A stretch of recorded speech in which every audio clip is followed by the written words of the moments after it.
ikaw siya, pakilala po. Yes, ito. Nandito tayo ngayon sa, para ako reporter, no? Ginawa ko reporter lang ayos. Kaya nandito tayo ngayon sa isa sa mga toda. Yung, actually, dalawang toda yung nandito, no? Nagdi-distribute na po tayo ng mga uniform, no? Or yung t-shirt na galing po sa LGU. Again, ito po ay galing po sa Pondo ng Taong Bayan. At kami lang po ay tiga-distribute bilang ako po ay chair ng Committee on Transportation. Pero ito po is pangunguna rin siyempre ng ating Toro, no? At ayun, kasabay na rin po ng DRRMO sa pangunguna naman ni Sir Brian Wong. Binibigyan na rin po ng Go Bags yun. Pakita mo. Thank you. Ano, meron ng sa may Go Bags. So interview nila, kamusta naman? Ano pakiramdam? At Ayos lang. ayos. Oh. Asa ba sa'yo? Baka light yun na, lumag pa sa... Sobra pa, boss. So, yun.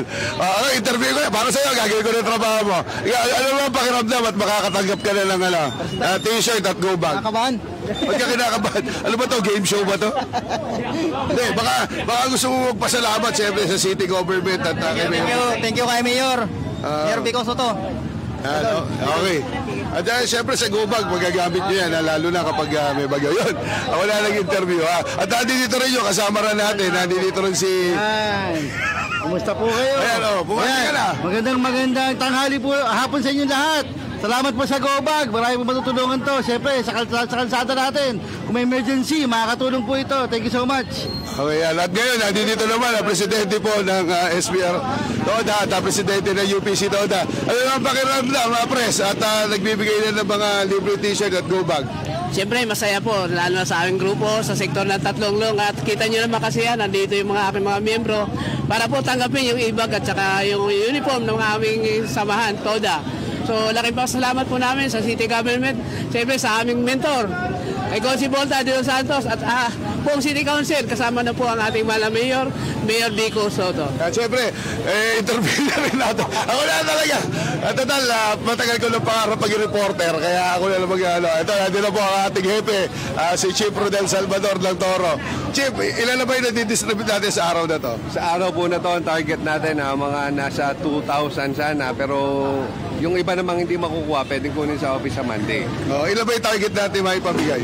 Sa atin ngayon, sa lahat-lahat po, yung 12,000 operators, drivers and operators, makakakuha po.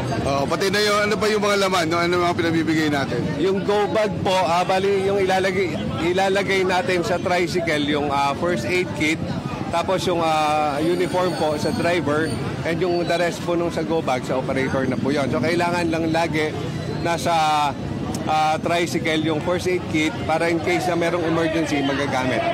Okay, hindi. Totoo, trabaho ko rin dati ito, no? Producer din ako sa TV5 tsaka sa ABS dati. So again, on behalf of Mayor Vico Soto, Vice Mayor Dodo Jaworski, Congressman Roman Romulo, mga kasama namin sa District 1, Kiko Rusya, Simon Tantoco, Eric Gonzales, at si Pau Santiago, at siyempre kasama na rin natin si Consi Reggie Valderrama.